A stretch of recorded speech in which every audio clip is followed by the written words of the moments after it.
morning. Very glad to be here. First of all, the people from the management trustees of PA Educational Institution, distinguished guests, management of this colleges, the faculty, the principal, and most importantly, heroes or heroines that are sitting here today who are graduating, my dear students. I am really delighted to be here at the PACE Educational Institution. It's a great day for all of you.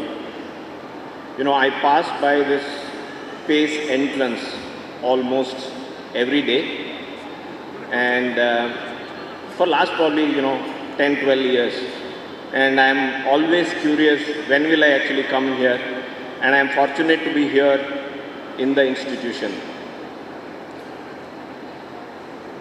You all have worked very hard, right, to reach here, and I congratulate all of you on the graduation day.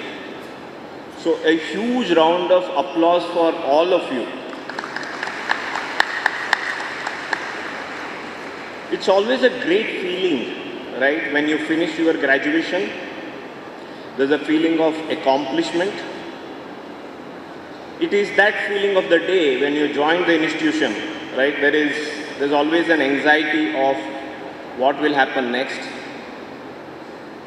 But the day when it comes to the graduation day, it is that comfort and the confidence. And all of you, the parents who are sitting here along with you, right?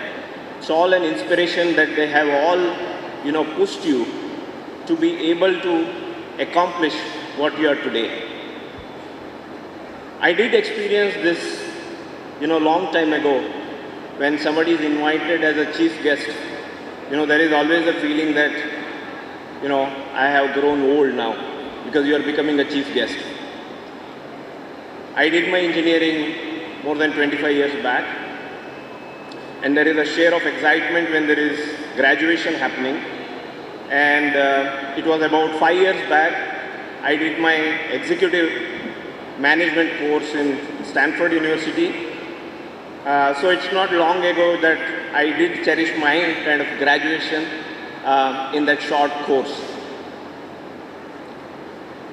But at the same time, while all that excitement is there, you will obviously miss the campus, the friends that you have made, and the people around, all of your faculty, the people who you interact in the campus, those who help, the facilities, all of them you will miss. And that's the single most thing when I came out of the college that I realized that this is the biggest missing thing that you will have, and throughout your career you will remember the college that you have attended. Since it's a graduation day, it's my pleasure to share, and I can't miss that opportunity to share mine actually kind of, how I went through. I'm from a place called Sirsi in North Karnataka, and I did all my schooling in a rural school way back, probably when you were born. And all my studies till 10th standard was in a rural school and high school. And when I went to Sirsi, which is the town where there was only one college, which used to do BSc. Typically all of the villages where actually the schools are there, people who score slightly better would go take up science, and slightly lower in commerce, and then actually arts. That's the pattern and that's the stereotype that was there actually that time. So I ended up in that, college. And suddenly I realized that, all of my till 10th standard, everything was in Kannada medium.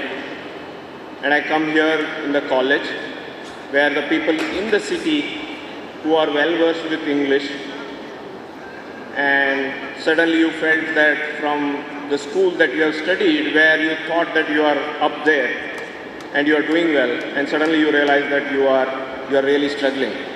So first 6 months everything was in English and I was completely fish out of water. And it can happen. Your mother tongue, till actually 10th standard you study everything in Kannada, mother tongue, and suddenly you land up there, right?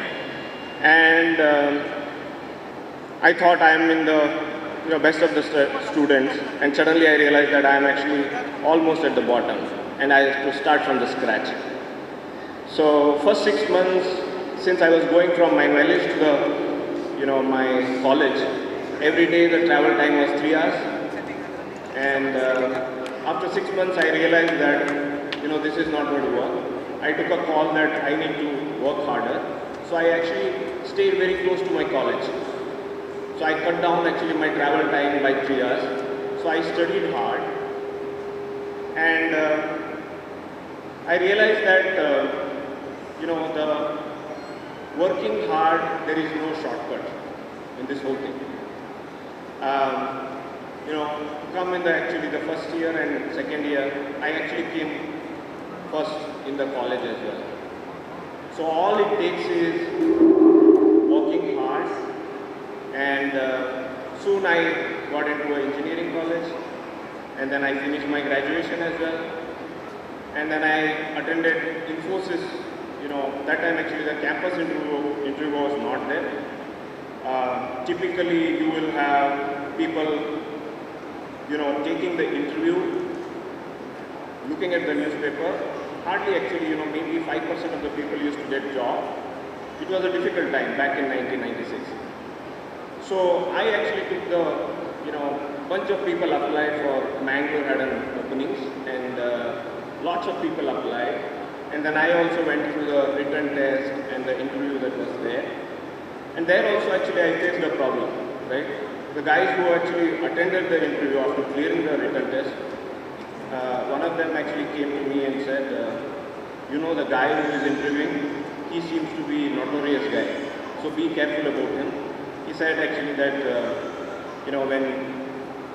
when he asked, are you nervous during the interview? Of course, the candidate who just actually was there, my friend, he said, yeah, I am a bit nervous. So the guy actually said that, why are you nervous? At the most I can kill you. It was actually, expressed like a joke to kind of push you back. And that was a conversation that I had actually just before going to my interview.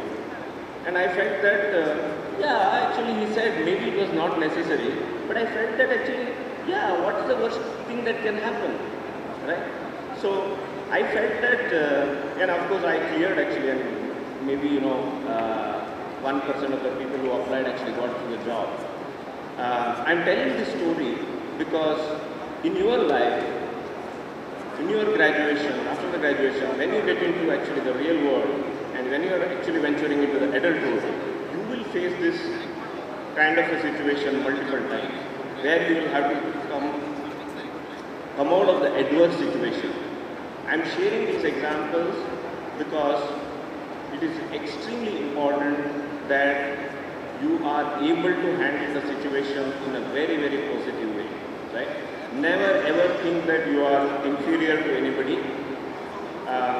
And then soon I joined Infosys, and I realized that, my college was far more inferior compared to actually there were IIT students, there were people from better colleges, and suddenly you are actually pushed back, right? So I think every time you are in that situation, I really think that you should not hold yourself back. You should push yourself to next level of competition that is there. And that is where you will overcome the difficulties that you have. I'm sharing this. I am sure there are far bigger challenges crossed by many of the people like me, much better stories. But important thing that you should carry is you should never think that you are inferior to anybody.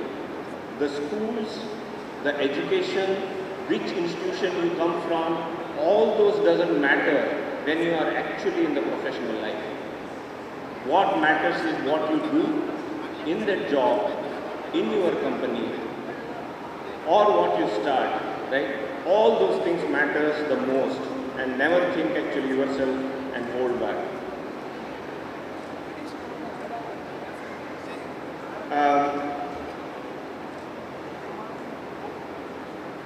I think, that's a short incident that I shared with you, all of you.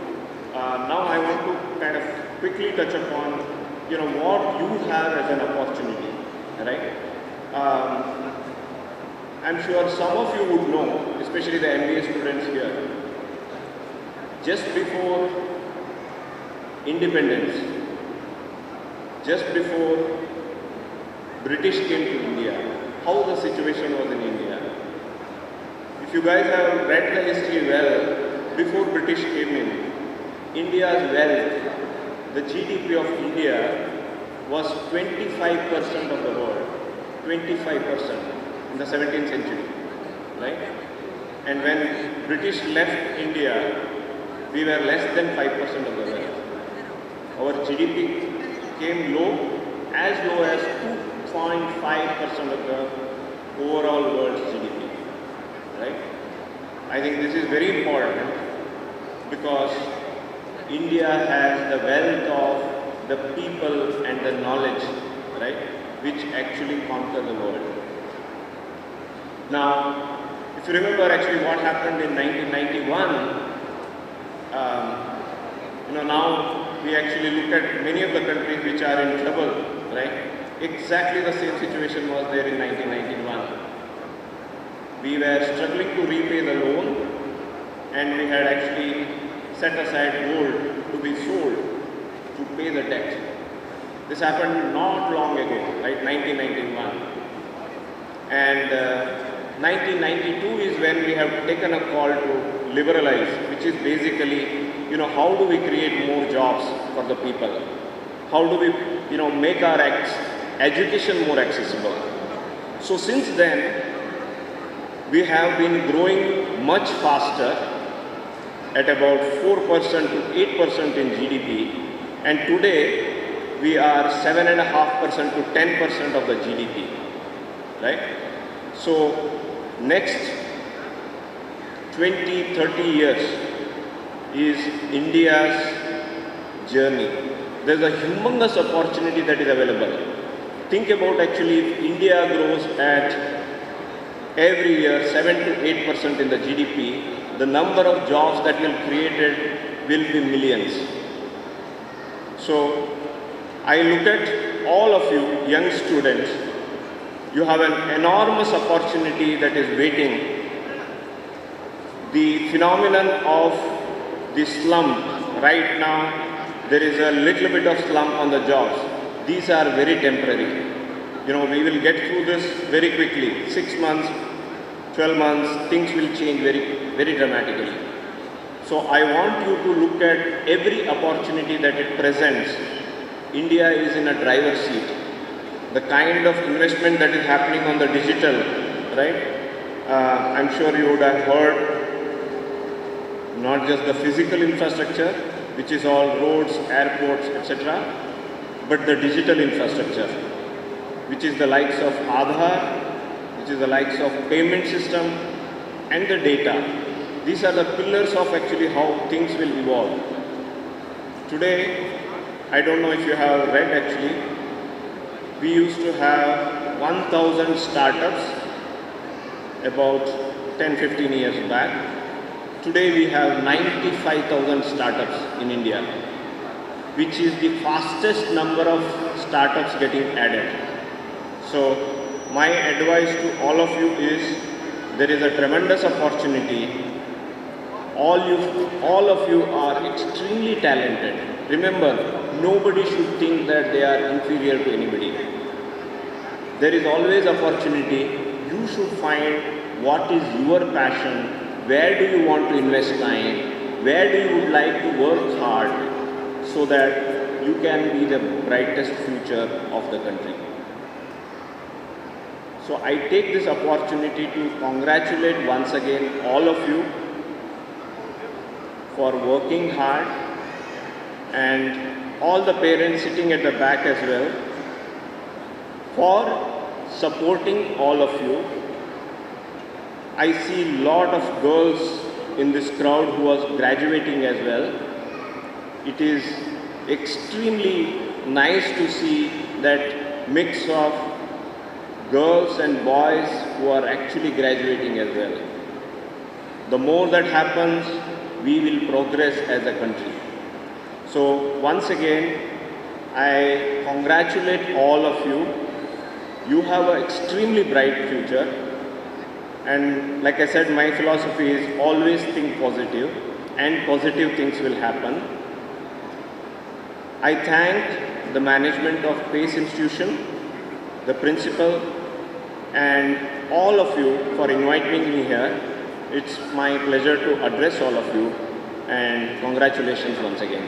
Thank you very much.